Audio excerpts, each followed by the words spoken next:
ಎಲ್ಲರಿಗೂ ನಮಸ್ಕಾರ. Welcome back to my YouTube channel. ಯಾರೆಲ್ಲ ನಮ್ಮ ಚಾನಲ್ನನ್ನು ಸಬ್ಸ್ಕ್ರೈಬ್ ಮಾಡದೆ ಮೊದಲ ಬಾರಿಗೆ ನೋಡ್ತಿದ್ದೀರೋ ದಯವಿಟ್ಟು ಸಬ್ಸ್ಕ್ರೈಬ್ ಮಾಡಿ, ಲೈಕ್ ಮಾಡಿ, ಶೇರ್ ಮಾಡಿ ನಮ್ಮನ್ನು ಪ್ರೋತ್ಸಾಹಿಸಿ. ಶಾರದೆ ಇಂದಿನ ಸಂಚಿಕೆಯಲ್ಲಿ ಏನಾಗಿದೆ ಎಂದು ನೋಡೋಣ.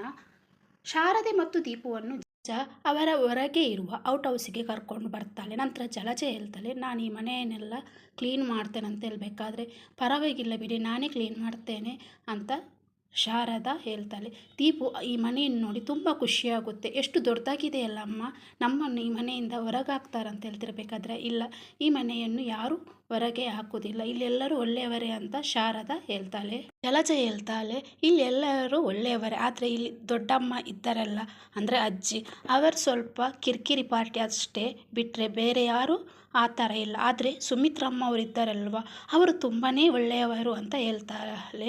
ನಂತರ ಜಲಜೆ ಹೇಳ್ತಾಳೆ, ಏನಾದರೂ ಊಟ ಮಾಡ್ಕೊಳ್ಳಿ ಅಂತ ಹೇಳಬೇಕಾದ್ರೆ, ಪರವಾಗಿಲ್ಲ ಅಂತ ಹೇಳ್ತಾಳೆ. ನೀವು ಯಾಕೆ ಈ ಥರ ಹೇಳ್ತಿದ್ದೀರಾ, ಅದೇ ಅಲ್ವಾ, ಹಸಿವಾಗುತ್ತೆ ಅದಕ್ಕೆ ಅಂತ ಹೇಳ್ತಾಳೆ. ನಂತರ ಶಾರದಾ ದೀಪು ಹತ್ರ ಹೇಳ್ತಾಳೆ, ಮನೆ ಕ್ಲೀನ್ ಮಾಡಬೇಕಾದ್ರೆ ನನಗೂ ಸಹ ಎಲ್ಪ್ ಮಾಡು ಅಂತ ಹೇಳ್ತಾಳೆ. ನಂತರ ಜಲಜ, ದೀಪು, ಶಾರದಾ ಸೇರಿ ಮನೆ ಕ್ಲೀನ್ ಮಾಡಿ ದೇವರಿಗೆ ಪೂಜೆ ಮಾಡ್ತಾಳೆ. ದೇವರ ಹತ್ರ ಕೈ ಮುಗಿದು ಶಾರದಾ ಬೇಡ್ತಾಳೆ, ನಾನು ಯಾವ ಜನ್ಮದಲ್ಲಿ ಮಾಡಿದ ಪುಣ್ಯದಿಂದ ನನಗೆ ಈ ಥರದೊಂದು ಮನೆ ಸಿಕ್ಕಿದೆ ಅಂತೇಳಿ ಬೇಡ್ಕೊಳ್ತಾಳೆ. ನಂತರ ಜಲಜೆ ಹೇಳ್ತಾಳೆ, ನೀವು ಇಲ್ಲಿ ಯಾವುದಕ್ಕೂ ಚಿಂತೆ ಮಾಡಬೇಡಿ, ಈ ಮನೆಯವರೆಲ್ಲ ಒಳ್ಳೆಯವರು, ನಾನು ದೀಪಿಗೆ ಊಟ ತಗೊಂಡು ಬರ್ತೇನೆ ಅಂತ ಹೇಳ್ತಾಳೆ. ದೀಪು ಹೇಳ್ತಾಳೆ, ಗಾರ್ಡನ್ ಎಷ್ಟು ದೊಡ್ಡದಿದೆ ಅಮ್ಮ, ನಾನು ಇಲ್ಲಿ ಆಟ ಆಡ್ಬೋದಲ್ಲ, ಆಡ್ಬೋದಲ್ವ ಅಂತ ಹೇಳ್ಬೇಕಾದ್ರೆ, ಹೌದು ಆಡ್ಬೋದು ಅಂತ ಶಾರದಾ ಹೇಳ್ತಾಳೆ. ವೈಕುಂಠ ಪಾರಿಜಾತ ಅವರ ಹತ್ತಿರ ಬಂದರು. ಪಾರಿಜಾತ ಅಂದರೆ ಅಜ್ಜಿ ಇರ್ತಾರೆ, ಅವರ ಬಳಿಗೆ ಬಂದು, ಶಾರದಾ ಈ ಮನೆಗೆ ಬರುವಾಗೆ ಮಾಡಿದ್ದೆ ನಾನು, ನನ್ನನ್ನು ಕ್ಷಮಿಸಿ ಬಿಡಿ, ನಾನು ಸುಮಿತ್ರ ಅವರನ್ನು ಕಿಡ್ನಾಪ್ ಮಾಡಬೇಕಂತ ಅಂದ್ಕೊಂಡಿದ್ದೆ, ಆ ಶಾರದಾ ಬಂದು ಕಾಪಾಡಿಬಿಟ್ಲು ಅಂತ ಅಜ್ಜಿ ಹತ್ರ ಹೇಳ್ತಾಳೆ.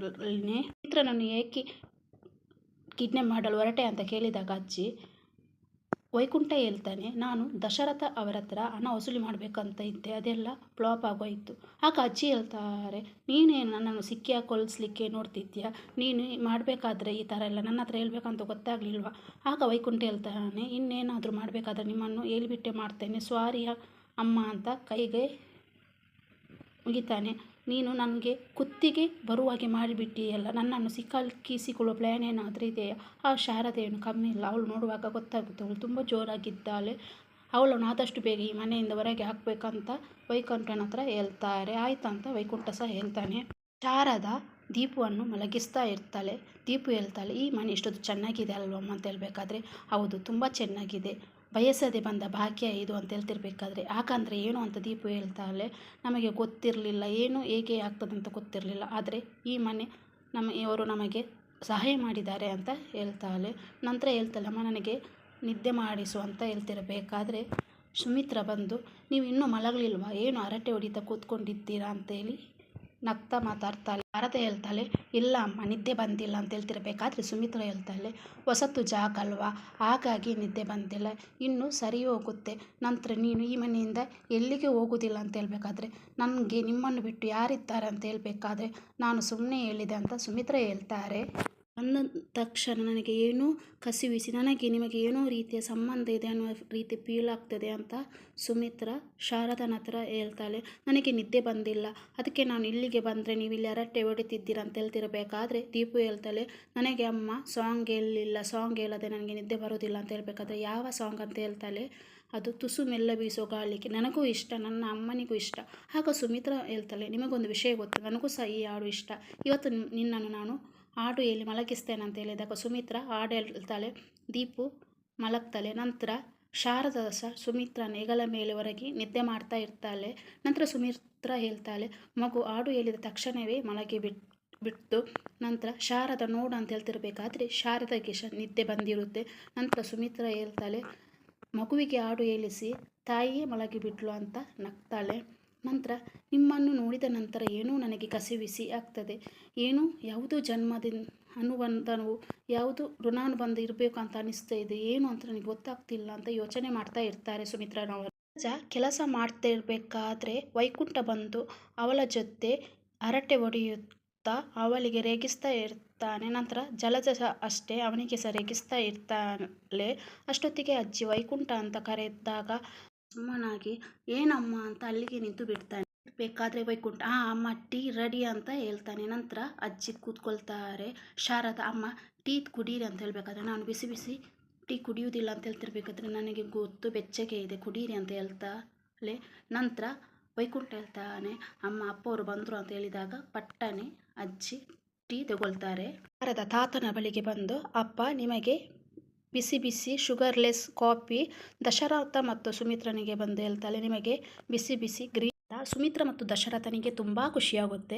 ಅವರು ಶಾರದಾ ತುಂಬ ಅಕ್ಷರೆ ಹೋಗ್ತಿದೆ ಏನೇನು ಎತ್ತ ಅಂತ ಎಲ್ಲರಿಗೆ ನಿನಗೆ ಹೇಗೆ ತಿಳ್ಕೊಂಡೆ ಅಂತ ಹೇಳಬೇಕಾದ್ರೆ ಜಲಜ ಅವರ ಹತ್ರ ಕೇಳಿದೆ ಅವರೆಲ್ಲ ಹೇಳಿದ್ರು ಅಂತ ಹೇಳ್ತಾಳೆ.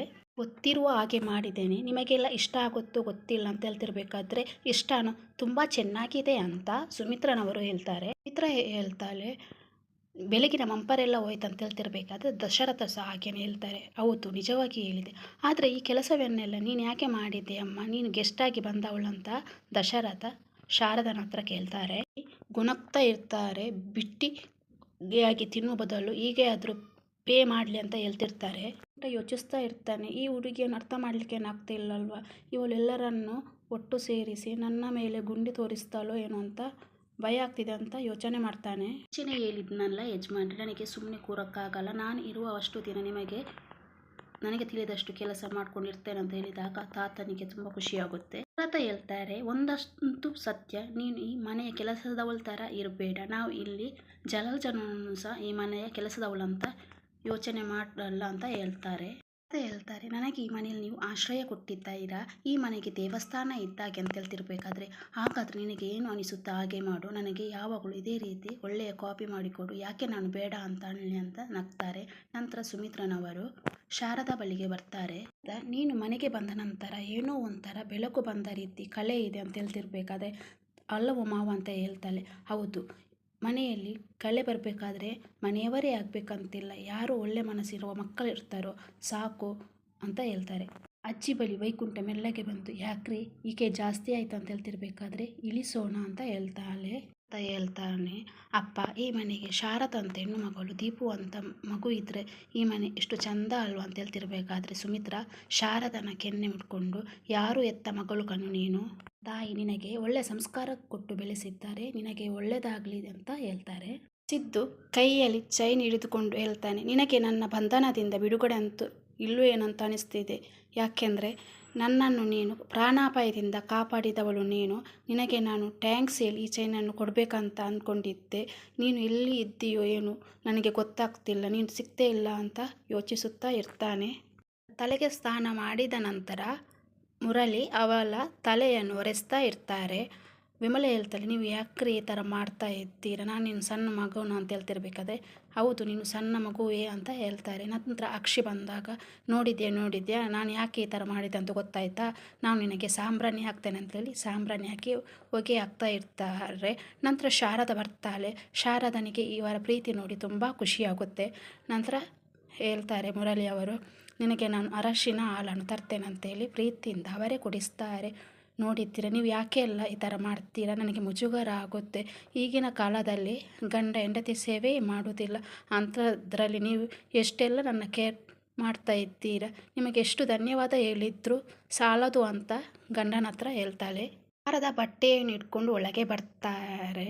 ನಂತರ ಹೇಳ್ತಾಳೆ ನಿಮ್ಮಿಬ್ಬರ ಜೋಡಿಯನ್ನು ನೋಡಿ ನನಗೆ ತುಂಬ ಖುಷಿಯಾಗುತ್ತೆ ಅಮ್ಮ ನೀವು ತುಂಬ ಲಕ್ಕಿ ಅಂತ ಹೇಳ್ತಿರ್ಬೇಕಾದ್ರೆ ಹೌದು ನಾನು ತುಂಬ ಲಕ್ಕಿನೇ ವಯಸ್ಸಾದರೂ ಸಹ ಇವರಿಗೆ ನನ್ನ ಮೇಲೆ ಪ್ರೀತಿ ಕಡಿಮೆ ಆಗಲಿಲ್ಲ ಹೊರತು ಜಾಸ್ತಿಯೇ ಆಗಿದೆ ಅಂತ ಹೇಳ್ತಾಳೆ. ಮುರಳಿ ಶಾರದನ ಹತ್ರ ಕೇಳ್ತಾರೆ ಇವತ್ತು ತಿಂಡಿ ಏನಮ್ಮ ಅಂತ. ಆಗ ಇಡ್ಲಿ ಚಟ್ನಿ ಅಂತ ಹೇಳಿದಾಗ ಚಟ್ನಿಗೆ ಖಾರ ಕಮ್ಮಿ ಇರಲಿ ಇಡ್ಲಿ ಚಟ್ನಿ ಇಲ್ಲಿಗೆ ತಂದು ಕೊಡ್ಬೋದು ಅಂತ ಕೇಳಬೇಕಾದ್ರೆ ಶಾರದಾ ಆಯ್ತಾ ಅಂತ ಖುಷಿಯಿಂದ ಹೇಳ್ತಾಳೆ. ಆಯ್ತಾಯಿತು ನಾನು ಈಗಲೇ ತರ್ತೇನೆ ಅಂತೇಳಿ ಬಟ್ಟೆ ಇಟ್ಟು ಹೋಗ್ತಾಳೆ. ಶಾರದಾ ಇಡ್ಲಿ ತಂದು ಕೊಡ್ತಾಳೆ. ನಂತರ ಮುರಳಿ ಅವರ ಕೈಯಾರೆ ವಿಮಲನಿಗೆ ಇಡ್ಲಿ ತಿನ್ನಿಸ್ತಾರೆ. ಶಾರದನಿಗೆ ತುಂಬ ಖುಷಿಯಾಗುತ್ತೆ. ಶಾರದಾ ಹೇಳ್ತಾಳೆ ಇಂಥ ಗಂಡನನ್ನು ಪಡೆಯೋಕ್ಕೆ ನೀವು ತುಂಬ ಅದೃಷ್ಟ ಮಾಡಿದ್ದೀರಾ ಅಂತ. ಅವರ ಪ್ರೀತಿ ಹೀಗೆ 100 ಕಾಲ ಇರಲಿ ಅಂತ ಆಶಿಸುತ್ತೇನೆ ಅಂತ ಹೇಳ್ತಾಳೆ. ಯಾರ ದೃಷ್ಟಿನೂ ಬೀಳದಿರಲಿ, ನಿಮ್ಮಿಬ್ಬರನ್ನು ನೋಡಿದರೆ ನನಗೆ ನನ್ನ ಮನಸ್ಸು ತುಂಬಿ ಬರುತ್ತದೆ ಅಂತ ಹೇಳ್ತಾಳೆ. ಮುರಳಿ ಹೇಳ್ತಾರೆ, ನನ್ನನ್ನು ಹೊಗಳಿದ್ದು ಸಾಕು, ನಾನ್ ಸ್ಟಾಪ್ ಆಗಿ ಹೊಗಳ್ತಾನೆ ಇದೆಯಾ. ವಿಮಲ ನನ್ನದು ಹೆಂಡತಿ ಮಾತ್ರ ಅಲ್ಲ, ನನ್ನ ಪಾಲಿನ ದೇವತೆ ಅಂತ ಹೇಳ್ತಾರೆ. ರೆಪ್ಪೆ ರೀತಿಯಲ್ಲಿ ನೋಡ್ಕೊಳ್ತೇನೆ ಅಂತ ಹೇಳ್ಬೇಕಾದ್ರೆ ವಿಮಲನ ಕಣ್ಣಲ್ಲಿ ಆನಂದ ಬಾಷ್ಪ ಬರುತ್ತೆ. ಅದನಂತರ ವಿಮಲ ಹೇಳ್ತಾಳೆ, ನನ್ನ ಕಾಲಲ್ಲಿ ಸ್ವಾಧೀನ ಇಲ್ಲದಿದ್ದರೂ ಇವರಿಗೆ ನನ್ನ ಮೇಲೆ ಪ್ರೀತಿ ಮಾತ್ರ ಯಾವತ್ತೂ ಕಡಿಮೆಯಾಗಲಿಲ್ಲ ಅಂತ ಹೇಳ್ತಾಳೆ. ಹೇಳ್ಬೇಕಂದ್ರೆ ನನ್ನ ಪಾಲಿಗೆ ಇವರೇ ದೇವರು ಅಂತ ಹೇಳ್ತಾಳೆ. ಆಗ ಮುರಳಿ ಹೇಳ್ತಾರೆ, ನೋಡು ಈ ಥರ ಮಾತುಗಳನ್ನೆಲ್ಲ ಹೇಳ್ಬೇಡ, ಕಣ್ಣಲ್ಲಿ ಈ ಥರ ನೀರು ನೋಡಲಿಕ್ಕೆ ನನಗೆ ಆಗೋದಿಲ್ಲ ಅಂತ ಹೇಳ್ಬೇಕಾದ್ರೆ, ಎಲ್ಲರೂ ಇನ್ನು ದಯವಿಟ್ಟು ನಾನು ಈ ಥರ ಅಳಲ್ಲ ಹೇಳಲ್ಲ ಅಂತ ಹೇಳ್ತಾರೆ. ವಿಮಲನಿಗೆ ವಿಡಿಯೋ ಕಾಲ್ ಮಾಡ್ತಾನೆ. ನಂತರ ವಿಮಲ ಹೇಗಿದ್ದೀಯಕ್ಕ ಅಂತ ಹೇಳ್ಬೇಕಾದ್ರೆ, ನಾನು ಆರಾಮವಾಗಿದ್ದೀನಿ, ನೀನು ಹೇಗಿದ್ದೀಯ ಅಂತ ಕೇಳ್ತಾನೆ. ಆರಾಮವಾಗಿದ್ದೇನೆ ಅಂತ ಸಹ ಹೇಳ್ತಾಳೆ. ಆದರೂ ನಿನಗೆ ನಿನ್ನ ಅಮ್ಮ ನೆನಪಾಯ್ತು ಅಂತ ಹೇಳ್ಬೇಕಾದ್ರೆ, ನನ್ನ ಪ್ರಪಂಚನೇ ನೀನು ಅಂತ ಹೇಳ್ತಿರ್ಬೇಕಾದ್ರೆ ನೀನು ನನ್ನನ್ನು ನಂಬಿಸ್ಲಿಕ್ಕೆ ಈ ಥರ ಮಾತಾಡ್ತಾ ಇದ್ದೀಯ, ಹೇಳುವುದೆಲ್ಲ ಬರೀ ಸುಳ್ಳು ಅಂತ ಹೇಳ್ತಾಳೆ. ಊರಿಗೆ ಬರುವವರು ನೀರಿಗೆ ಬರಲ್ವ ಅಂತ ಹೇಳ್ತಾರೆ. ನೀನು ದೇಶ ಬಿಟ್ಟು ಹೋದವನು ವಾಪಸ್ ಇಂಡಿಯಾಕ್ಕೆ ಬಂದಿದ್ದೀಯಾ, ಆದರೆ ಈ ಮನೆಗೆ ಮಾತ್ರ ಬಂದಿಲ್ಲ ಅಂತ ಹೇಳ್ತಾರೆ. ನನ್ನ ಪ್ರಪಂಚ ಅನ್ನೋನು ಎಲ್ಲಿದ್ದೀಯಪ್ಪ ಅಮ್ಮನ ಪ್ರಪಂಚದಲ್ಲಿ ಅಂತ ಪ್ರಶ್ನಿಸುತ್ತಾಳೆ. ಹೇಳ್ತಾನೆ, ಈ ಪುಟ್ಟ ನಿನ್ನ ಪ್ರಪಂಚಕ್ಕೆ ನಿನ್ನ ಮಗ ಬಂದು ಪರ್ಮನೆಂಟ್ ಆಗಿ ಸೇರ್ಕೊಳ್ತಾನೆ ಅಂತ ಹೇಳ್ತಾನೆ. ಸ್ವಲ್ಪ ಕೆಲಸ ಇದೆಯಮ್ಮ, ಆ ಕೆಲಸ ಮುಗಿದ ತಕ್ಷಣವೇ ಬರ್ತೇನೆ ಅಂತ ಹೇಳ್ತಾಳೆ. ಕಾಲ್ ಸ್ವಾಧೀನ ಹೋಗಿರುವ ಅಮ್ಮ, ಇವಳ ಸೇವೆ ಎಷ್ಟು ಮಾಡಿದ್ರು ಕಡಿಮೆನೆ, ಇವಳಿಗೆ ಹೇಗೆ ಮಾಡಿದ್ರು ಸರಿಯಾಗಿರುವುದಿಲ್ಲ, ಅದಕ್ಕಾಗಿ ನೀನು ಬರಲಿಲ್ಲವಲ್ವ ಅಂತ ಅಳ್ತಾಳೆ. ನಿಜವಾಗ್ಲೂ ನನ್ನನ್ನು ನೋಡ್ಬೇಕಂತ ಅನಿಸ್ತಿಲ್ವ ಅಂತ ಹೇಳ್ತಿರ್ಬೇಕಾದ್ರೆ ಸಿದ್ದು ಹೇಳ್ತಾನೆ, ಯಾಕಮ್ಮ ನೀನು ಹಾಗೆ ಹೇಳ್ತಿದ್ದೀಯ ಅಂತ. ಮಗ ಕಣಮ್ಮ ನಾನು, ನೀನೇ ದೇವರು ಅಂತ ನಂಬಿರುವ ನಾನು, ನಿನಗೆ ನಾನು ಮೋಸ ಮಾಡಿದ್ದೇನಮ್ಮ, ನಿನಗೆ ನೋವಾಗಿದೆ ಅಂತ ನನಗೆ ಗೊತ್ತು, ಆದರೆ ನಾನು ದಯವಿಟ್ಟು ನನ್ನ ಮಾತು ಸ್ವಲ್ಪ ಇಲ್ಲಿ ಕೇಳು, ನನಗೆ ಸ್ವಲ್ಪ ಕೆಲಸ ಇದೆ, ಆ ಕೆಲಸ ಮುಗಿದ ತಕ್ಷಣವೇ ಬರ್ತೇನೆ ಅಂತ ಹೇಳ್ತಾನೆ. ಅಂತ ಮಾಡಬೇಡ, ಆದಷ್ಟು ಬೇಗ ಬಂದು ನಿನ್ನ ಮಡಿಲು ಸೇರುತ್ತೇನೆ ಅಂತ ಹೇಳಿದಾಗ ವಿಮಲನಿಗೆ ಖುಷಿಯಾಗುತ್ತೆ. ಊಟ ತಿಂಡಿ ಕಡೆ ಗಮನ ಕೊಡು ಬಾಯ್ ಅಂತೇಳಿ ಇಬ್ಬರು ಫೋನ್ ಕಟ್ ಮಾಡ್ತಾರೆ. ಸಿದ್ದುನ ಫೋಟೋ ನೋಡಿಕೊಂಡು ಒಬ್ಳು ಮಾತಾಡ್ತಾ ಇರ್ತಾಳೆ. ನೀನೊಂದು ಫೋನ್ ಸಹ ಮಾಡಲಿಲ್ಲ, ಐ ಹೇಟ್ ಯು ಅಂತ ಹೇಳ್ತಿರ್ಬೇಕಾದ್ರೆ ಶಾರದಾ ಬರ್ತಾಳೆ. ಒಂದು ಬಾಗಿಲು ಬಡಿದಾಗ ಜ್ಯೋತಿಕಾ ಹಿಂದೆ ತಿರುಗಿ ನೋಡಿದಾಗ ಶಾರದಾ ಇರ್ತಾಳೆ. ನೀವು ತುಂಬ ಸಿಟ್ಟು ಮಾಡಿಕೊಂಡಿದ್ದೀರಾ ಅಂತ ಹೇಳ್ತಿರ್ಬೇಕಾದ್ರೆ ಬನ್ನಿ ಅಂತ ಜ್ಯೋತಿಕಾ ಒಳಗೆ ಕರೆಸ್ತಾಳೆ.